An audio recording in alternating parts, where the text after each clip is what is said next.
Uh, Today's message comes from Matthew 16:21 through 24. I'm going to throw a loop in for my wife here because she has no idea what this message is. I wrote 3 or 4 messages to give for today, and I read a couple of them to her that she thought I was going to do, but I kind of changed everything, and I'm going to do something different today. Sorry. Matthew 16:21 through 24, I'm going to read that while you're looking it up. It says, "From that time on, Jesus began to explain to his disciples that he must go to Jerusalem and suffer many things at the hands of the elders, chief priests, and teachers of the law, and that he must be killed and on the 3rd day be raised to life.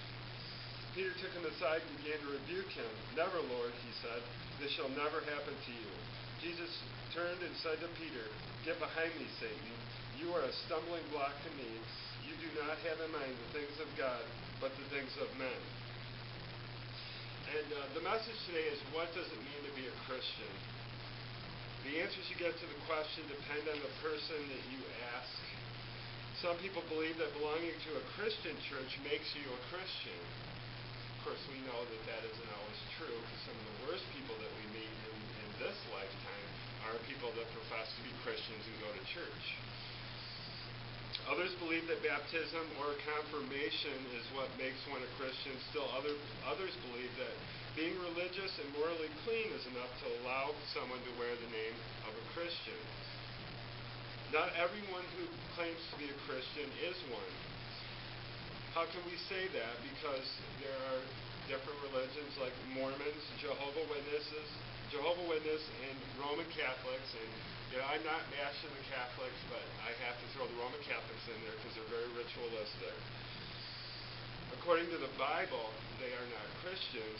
So what does it mean then to be a Christian? Who are Christians, and who can you say is a real Christian as opposed to a non-Christian or somebody that is acting Christian but really isn't?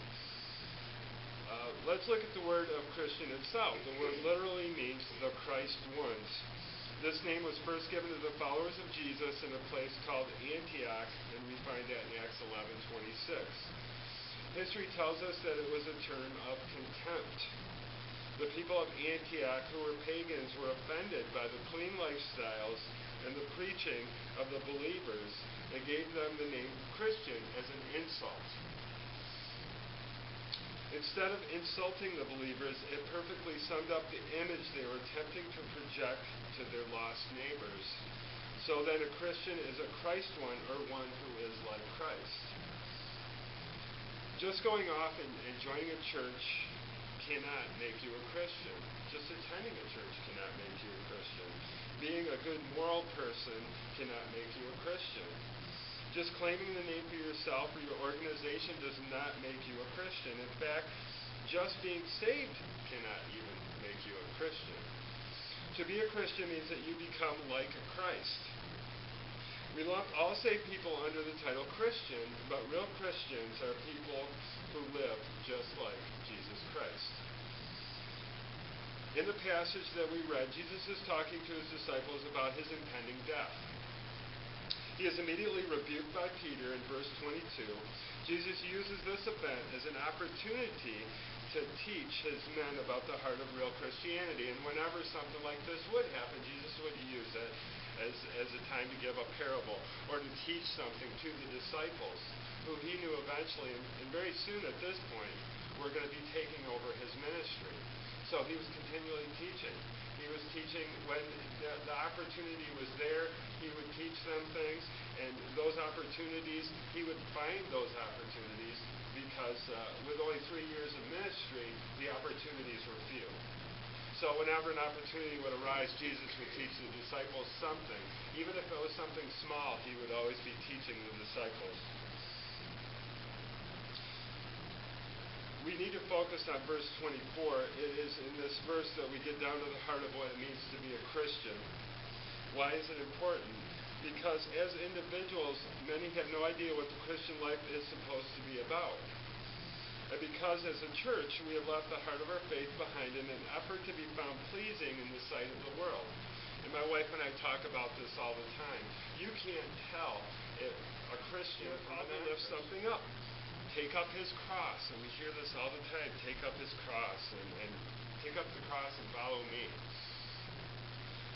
When Jesus spoke of the cross, everyone in the audience knew that what he was referring to. Some have estimated that over 30,000 Jews were crucified during the lifetime of Jesus alone. When Jesus says that we are to take up our cross, he is saying that we are to live as dead men. You see, to take up one's cross was to start upon a death march. Their walk under that cross always ended up with them on that cross. They began a process from which there was no retreat and no turning back. To take up your cross was to embrace the death of self. This is just what Jesus did when he came to this world. He set the example that we are to follow. To understand what this cross Jesus refers to is, we need to talk about what it isn't. It isn't your lost husband or your lost wife. It isn't your wayward children or grandchildren. It isn't your mother-in-law. Your cross isn't your difficulties or the bad situations that you face in life. The cross is not just a place of suffering. It is a place of death. To take up one's cross means to willingly pick up and carry the shame. People mock those that carry the cross. You know, you see these guys, like, I don't know if any of you know who Arthur Peless is. He carries the cross. He carried the cross around the whole world. He started back in the 60s. He has a TV show on now. And he carried the cross. And in some towns, he carried the cross. And there's even people here that carry crosses that we know personally. And people are cheering them and clapping and saying, yeah, you go. And Christian churches will come out and see the people that were carrying the cross, like the guy that does it now here, and Arthur Blessett. And in the time of Jesus Christ, they jeered. They didn't cheer. They jeered. They were on a death march. They weren't out cheering for him. They were jeering. They were crying.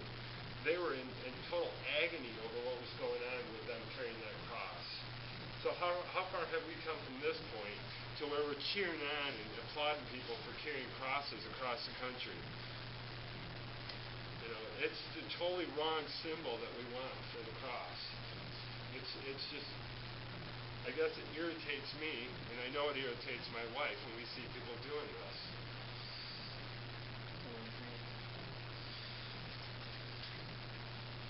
I lost my place. I get so excited. Drew Jeers. The rejection, the suffering, and the death that Jesus himself willingly carried for us. To take up your cross means that you are willing to identify yourself with Jesus Christ, his death, and his words, regardless of what it costs you personally, publicly, or financially. That's not a